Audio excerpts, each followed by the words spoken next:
మన టీమిండియా సెమీఫైనల్లో ఇంగ్లాండ్ టీంను ఓడించి ఫైనల్కు చేరుకున్నారు. బట్ ఈ సెమీఫైనల్ మ్యాచ్లు చూసుకుంటే మన టీమిండియా బౌలింగ్ చాలా స్ట్రగుల్ అవడం చూసాం. పర్టికులర్గా మన ప్రైమ్ స్పిన్నర్ వరుణ్ చక్రవర్తిను ఇంగ్లాండ్ బ్యాట్స్మెన్ కౌంటర్ అటాక్ చేసి కొట్టారు. ఇన్ఫాక్ట్ ఈ మ్యాచ్లో వరుణ్ తన కెరీర్లోనే ది మోస్ట్ ఎక్స్పెన్సివ్ స్పెల్ వేయడం చూసాం. 4 ఓవర్స్కి 64 రన్స్ ఇచ్చాడు, ఒక వికెట్ మాత్రమే తీశాడు. అయితే ఒక్క మ్యాచ్లోనే ఎక్స్పెన్సివ్గా ప్రూవ్ అయ్యాడంటే అలా ఏమీ లేదు. సూపర్ హిట్ స్టార్టింగ్ నుంచి చూస్తున్నాం. ప్రతి మ్యాచ్లో కూడా ఆల్మోస్ట్ 10 కంటే ఎక్కువ ఎకానమీతో బౌలింగ్ చేస్తున్నాడు. సో గ్రూప్ స్టేజ్లో చూసుకుంటే మనకి వరుణ్ చక్రవర్తి చాలా అద్భుతంగా బౌలింగ్ చేశాడు. 4 మ్యాచ్లో 9 వికెట్స్ తీసుకున్నాడు. కానీ సూపర్ హిట్ స్టార్ట్ అయిన దగ్గర నుండి చూసుకుంటే మాత్రం అతని బౌలింగ్ ఫామ్ కిందకి పడిపోయింది. 4 మ్యాచ్లో 4 వికెట్లు మాత్రమే తీశాడు. అది కూడా గత 4 మ్యాచ్లు కలిపి అతని ఎకానమీ చూసుకుంటే 11 కంటే ఎక్కువ ఉంది. సో దీంతో మనం ఈ వీడియోలో వరుణ్ చక్రవర్తి గురించి డిస్కస్ చేసుకుందాం. అతను ఎందుకు సూపర్ హిట్ స్టార్ట్ అయిన దగ్గర నుండి సరిగ్గా బౌలింగ్ చేయలేకపోతున్నాడు, ఎక్కువ రన్స్ ఎందుకు ఇస్తున్నాడు, ఎట్ ది సేమ్ టైం గతంలో ఎందుకు వికెట్స్ తీయలేకపోతున్నాడు, మరి ఇప్పుడు పూర్ ఫామ్తో అతని ఫైనల్ మ్యాచ్ ఆడించాలా లేకపోతే వేరే ప్లేయర్ తీసుకురావాలా, దీని గురించి కూడా డిస్కస్ చేసుకుందాం. అలాగే మరో ప్లేయర్ అభిషేక్ శర్మ, అతని ఫామ్ కూడా పెద్దగా ఏమి ఇంప్రూవ్ అవ్వలేదు. సూపర్ హిట్ దగ్గర నుంచి ఏమైనా ఫామ్ అందుకుని కంబ్యాక్ చేస్తారంటే అలాంటిది ఏమీ జరగలేదు. ఇన్ఫాక్ట్ ఇప్పుడు అతను అవుట్ అవుతున్న తీరు చూసుకుంటే ఇంకా ఆందోళనకరంగా మారింది. సో దీంతో ఈ వీడియోలో అతని గురించి కూడా మాట్లాడుకుందాం. ఫైనల్ మ్యాచ్లో ఉంటాడా లేకపోతే వేరే ప్లేయర్ ఎవరైనా వస్తారా, మెయిన్ నరేంద్ర మోడీ స్టేడియంలో ఆడబోయే మ్యాచ్ కోసం మన టీమిండియా కాంబినేషన్ ఎలా ఉంటే బాగుంటుంది. సో విషయాలన్నీ ఈ వీడియోలో ఇన్డెప్త్గా మాట్లాడుకునేందుకు ప్రయత్నిద్దాం. ముందు వరుణ్ చక్రవర్తి విషయానికి వస్తే గ్రూప్ స్టేజ్లో మంచిగానే వేశాడు. కానీ సూపర్ స్టేజ్లో మాత్రం అతని బౌలింగ్ చాలా వర్స్ట్గా తయారైంది. సౌత్ ఆఫ్రికాతో మ్యాచ్లో 47 రన్స్ ఇచ్చాడు, ఒక వికెటే తీశాడు. అండ్ దాని జింబాబ్వే టీం అగెనిస్ట్గా చూసుకున్న 35 రన్స్ ఇచ్చాడు. ఇక తర్వాత వెస్టిండీస్ టీం వాళ్ళ మీద కూడా 40 రన్స్ ఇచ్చాడు. అయితే వీటికంటే వర్స్ట్ బౌలింగ్ స్పెల్ సెమీఫైనల్లో చూసాం మనం. ఇంగ్లాండ్ టీం అయితే ఏకంగా 64 రన్స్ సమర్పించుకున్నాడు. అసలు ఓవరాల్గా గత 4 మ్యాచ్లో చూసుకుంటే వరుణ్ చక్రవర్తి 16 ఓవర్స్లో బౌలింగ్ చేసి 186 పరుగులు ఇచ్చాడు, 4 వికెట్లు మాత్రమే తీసుకున్నాడు. ఎకానమీ 11.62గా ఉంది. అయితే అతని బౌలింగ్ ఈ విధంగా ఫెయిల్ అవ్వడం వెనకాల ఉన్న రీజన్స్ ఏంటి? సో ఫస్ట్ థింగ్ ఏంటంటే సూపర్ హిట్ దగ్గర నుంచి మన టీమిండియాకి స్ట్రాంగ్ అపోనెంట్స్ ఎదురయ్యారు. అండ్ వారిలో చూసుకుంటే most of the teams Varun చక్రవర్తికి అగెనిస్ట్గా హోంవర్క్ చేసి వచ్చారు. అతను ఎలా బౌలింగ్ చేస్తాడో, అతని వేరియేషన్స్ ఏంటి, ఎలా కౌంటర్ అటాక్ చేస్తే బాగుంటుందో ముందుగానే ప్లాన్ వేసుకుని వచ్చారు. ఎట్ ది సేమ్ టైం మన కెప్టెన్ సూర్యకుమార్ యాదవ్ అతను ఇంట్రడ్యూస్ చేస్తున్న టైం కూడా మనకి బ్యాక్ ఫైర్ అవుతుంది. అంటే సౌత్ ఆఫ్రికాతో మ్యాచ్లో 5 ఓవర్లో బౌలింగ్ తీసుకొచ్చాడు. అండ్ ఆ టైంలో చూసుకుంటే సౌత్ ఆఫ్రికా టీం చాలా డీలా పడిపోయింది.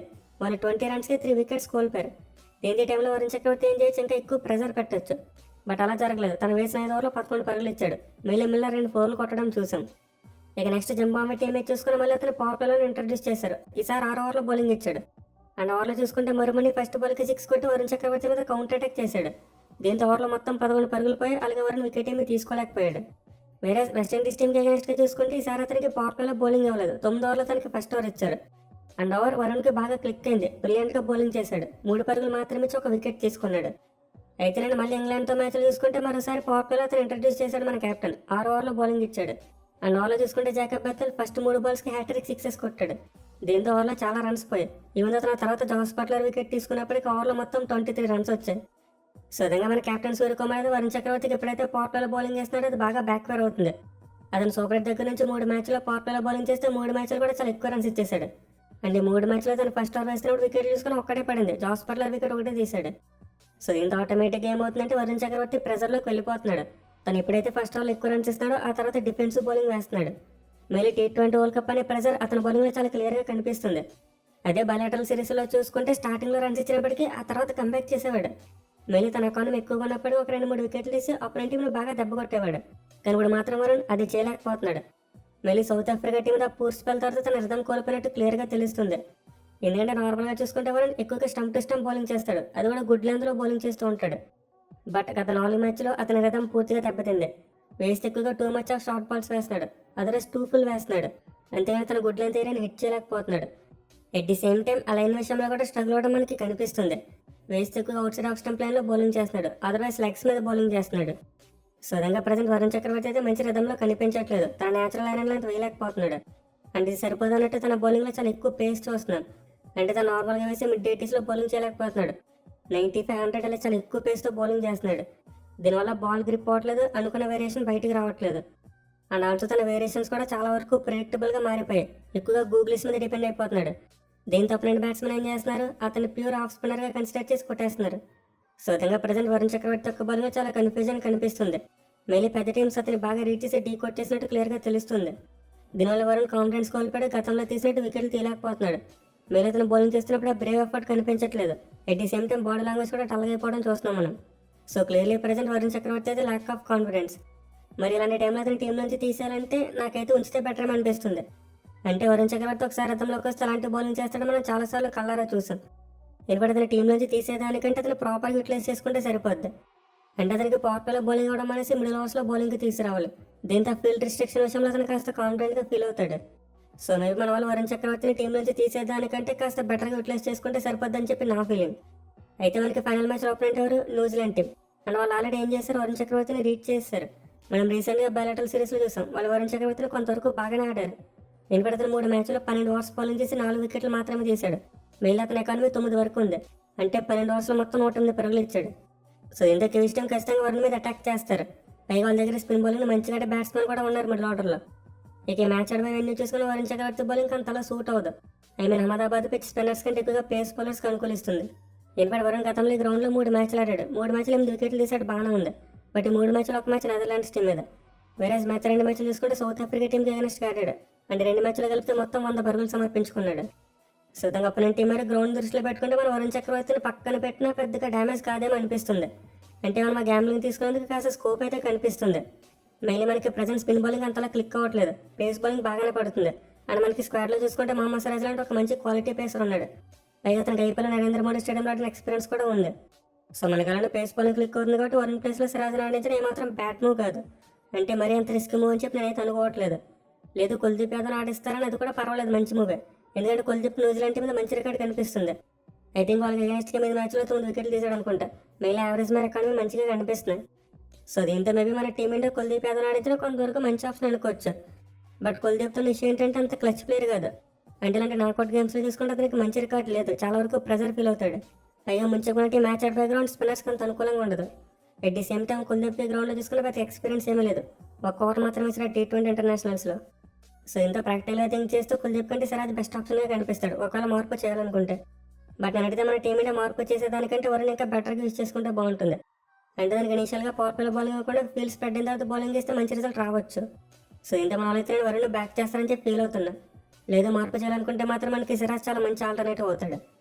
ఇక మన టీంలో స్ట్రగుల్ అవుతున్న మరో ప్లేయర్ అభిషేక్ శర్మ చాలా పూర్ పెర్ఫార్మెన్స్ ఇస్తున్నాడు. మెయిన్లీ సూపర్ రేట్లో చూసుకుంటే తన బ్యాటింగ్ ఏమాత్రం ఇంప్రూవ్ అవ్వలేదు. జింబాబే టీం మీద ఒక హాఫ్ సెంచరీ కొట్టాడు కానీ మిగతా మ్యాచ్లో మళ్ళీ ఫెయిల్ అయిపోయాడు. పర్టికులర్గా గత 2 మ్యాచ్లో అతను అవుట్ అయిన విధానం చాలా అంటే చాలా డిసప్పాయింట్ చేసింది. రెక్లెస్ షాట్స్ ఆడాడు. మెయిన్లీ నేను జరిగిన సెమీఫైనల్ మ్యాచ్లో అయితే లేజీ షాట్ చూసాం. సో ప్రజెంట్ అయితే అభిషేక్ శర్మ యొక్క మైండ్ సెట్ ఏమాత్రం మంచిగా కనిపించట్లేదు. తన బ్యాటింగ్లో లేజినెస్తో కూడా ల్యాక్ ఆఫ్ టెంపర్మెంట్ కనిపిస్తుంది. ఎక్కడ కూడా సింగిల్స్ రేంజ్ ఎక్కువగా ట్రై చేయట్లేదు. ఒక ఓవర్లో ఎక్కువ రన్స్ వచ్చినా సరే మళ్ళీ చివరి వాళ్ళకి భారీ షాట్గా ఎత్తేస్తున్నాడు. కొన్ని కొట్టిన షాట్స్ ఏమైనా కాన్ఫిడెంట్గా కొడుతున్నాడంటే అలాంటిది ఏమీ కనిపించట్లేదు, చాలా అంటే చాలా రెక్లెస్గా ఆడుతున్నాడు. సో ఇంత ప్రజెంట్ అయితే యాజ్ యూజువల్ అభిషేక్ శర్మ మీద ట్రోలింగ్ వస్తుంది. అతను బయలాటల్ సిరీస్లో ఎంత మంచిగా ఉన్నప్పటికీ వరల్డ్ కప్పే కదా ఇంపార్టెంట్. ఈ మ్యాచ్లో కూడా సరిగ్గా పెర్ఫామ్ చేయలేదు. మళ్ళీ సూపర్ రేట్ నుంచి కంబ్యాక్ ఇస్తాడేమో అనుకున్నాం, కానీ అది జరగలేదు. మరి ఫైనల్ మ్యాచ్లో అతని టీం నుంచి తీసేస్తారంటే అలాంటి సోషల్ ఏమీ కనిపించట్లేదు. ఎందుకంటే నేను ఇంగ్లాండ్తో మ్యాచ్ అయిపోయిన తర్వాత సంజు శాంసన్ బయటకు వచ్చి అతను సపోర్ట్ చేయడం చూసాం. అభిషేక్ మీద ఇంకా టీం మేనేజ్మెంట్ నమ్మకం పెట్టుకుంది, అతను బిలీవ్ చేస్తున్నారని చెప్పాడు. అలాగే తనంతటి తన పర్సనల్గా కూడా అభిషేక్ శర్మని బ్యాక్ చేశాడు. At the same time Ravi Shastri లాంటి వాళ్ళు చూసుకుని అభిషేక్ శర్మని అగైన్ ఇంకా బ్యాక్ చేస్తున్నారు. సో ఇంత మన టీం మేనేజ్మెంట్ మళ్ళీ అభిషేక్ని పక్కన పెట్టేందుకు అవకాశం కనిపించట్లేదు. మళ్ళీ కొంతమంది 2024 విరాట్ కోహ్లీ ఫామ్ను గుర్తు చేస్తున్నారు. అతను కూడా టోర్నీ మొత్తం పోయినప్పటికీ చివరి మ్యాచ్లో ఒక మంచి నాక్ ఆడడం చూసాం. సో ఇంత అభిషేక్ శర్మ ఫైనల్ మ్యాచ్ కూడా అలాంటి చేస్తారని చెప్పి చాలా మంది ఆశాభావం వ్యక్తం చేస్తున్నారు. మళ్ళీ అతను తన మైండ్ సెట్ని క్లియర్గా ఉంచుకుంటే సరిపోద్ది. ఎస్పెషల్లీ మన కథనంలో సంజు శాంసన్ అద్భుతమైన పవర్ హిట్టింగ్ చేస్తున్నాడు. దీంతో అభిషేక్ శర్మ కంగారుగా కొట్టవలసిన అవసరమే లేదు, కొంతవరకు టైం తీసుకుని కూడా బ్యాటింగ్ చేయొచ్చు. బట్ ఏమైనా టీం నుంచి తీసేయాలనుకుంటే మాత్రం ఆబ్వియస్లీ రింకు సింగ్ మనకి ఫస్ట్ చాయిస్. అంటే అభిషేక్ని పక్కన పెట్టి డౌన్ దాట రింకు సింగ్ తీసుకొచ్చేందుకు ఎక్కువ అవకాశం ఉంటుంది. కానీ ప్రజెంట్ మన టీం ఇండియా చూసుకుంటే 6th బౌలింగ్ ఆప్షన్ ప్రాబ్లం కనిపిస్తుంది. అంటే వాళ్ళు 7th బౌలింగ్ మీద ఎక్కువగా నమ్మకం పెట్టలేకపోతున్నారు. అతనికి బాల్ ఇవ్వాలంటే మన కెప్టెన్ భయపడిపోతున్నాడు. కానీ నిజానికి మనకు ఒక బౌలర్ ఫెయిల్ అవుతున్నప్పుడు తప్పదు 6th బౌలింగ్ ఆప్షన్ ఇంట్రడ్యూస్ చేయాలి. చాలా మంది నేను దూబే లాస్ట్ ఓవర్లో వేసిన బౌలింగ్ చేసి అతనికి బౌలింగ్ ఇవ్వకపోవడమే బెటర్ అనుకుంటున్నారు. బట్ ఓవర్లో దూబే ఫుల్ ఎఫర్ట్ పెట్టి బౌలింగ్ చేయలేదు. ఫస్ట్ 2 బాల్స్ మాత్రం మంచిగా వేశాడు. ఆ తర్వాత ఒక వైడ్ వేసాక మన కెప్టెన్ చెప్పాడు, బాబు నువ్వు ఎక్స్ట్రా సేమ్ వద్దు, మామూలుగా బౌలింగ్ చేసామన్నాడు. దీంతో దూబే ఫుల్ టాస్ వేసాడు. సో దీనివల్ల లాస్ట్ ఓవర్లో చాఫర్ వచ్చి దూబే 3 6లు కొట్టాడు. కానీ అదర్వైజ్ మరీ అంత వరస్ట్ బౌలర్ ఏమీ కాదు దూబే. మెయిన్ మనకు ఒక బౌలర్ ఎక్కువ రన్స్ ఇస్తున్నప్పుడు తప్పదు 6th బౌలింగ్ ఆప్షన్ యూజ్ చేసుకోవాలి. కాకపోతే కెప్టెన్ కాస్త స్మార్ట్గా యూటిలైజ్ చేసుకోవాలి. లేదా మాకు 6th బౌలింగ్ ఆప్షన్ కూడా కొంచెం స్ట్రాంగ్ ఉండాలంటే మేబీ సుందర్ బెస్ట్ ఆప్షన్ అవుతాడు. ఒకవేళ అభిషేక్ని పక్కన పెట్టాలో ఉంటే రింకు సింగ్ కాకుండా సుందర్ ఆడించిన కొంతవరకు వర్కౌట్ అవుద్ది. మళ్ళీ మనకు ముందు చెప్పినట్టు వరుణ్ ప్లేస్లో సిరాజ్ని తీసుకొస్తే ఒక స్పిన్నర్ తగ్గుతాడు. దీని దానికి పిల్లర్గా మనం సుందర్ని తీసుకొస్తే 6th బౌలింగ్ ఆప్షన్గా చాలా మంచిగా యూజ్ చేసుకోవచ్చు. అట్లీస్ట్ అతని మీద 2 ఓవర్స్ వేస్తారని నమ్మకం మన కెప్టెన్కి ఉంటుంది. బట్ ఎనిమిది కేవలం సిక్స్త్ బౌలింగ్ ఆప్షన్ కోసమే సుందర్ ఆడిస్తామంటే అది అంతలా వర్కౌట్ అవ్వదు. ఇన్ఫాక్ట్ మన వాళ్ళు సౌత్ ఆఫ్రికాతో మ్యాచ్లో కూడా ఇలాంటిదే చేశారు.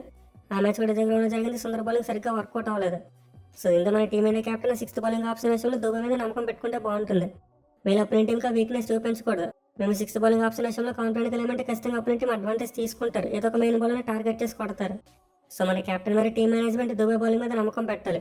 అట్లీస్ట్ పవర్ ప్లే అయిపోయి కోర్ ఆన్సర్ అతని చేత వేయించాలి. సో ఇంత మన వాళ్ళకి ఏమైనా అభిషేక్ని పక్కన పెట్టి ఉద్దేశం అంటే రింకు సింగ్ వస్తేనే బెటర్. అతను డిజర్వింగ్ క్యాండిడేట్. టీంలో ఉండాల్సిన పర్సనల్ రీజన్స్ కారణంగా బయటికి వెళ్ళిపోయాడు.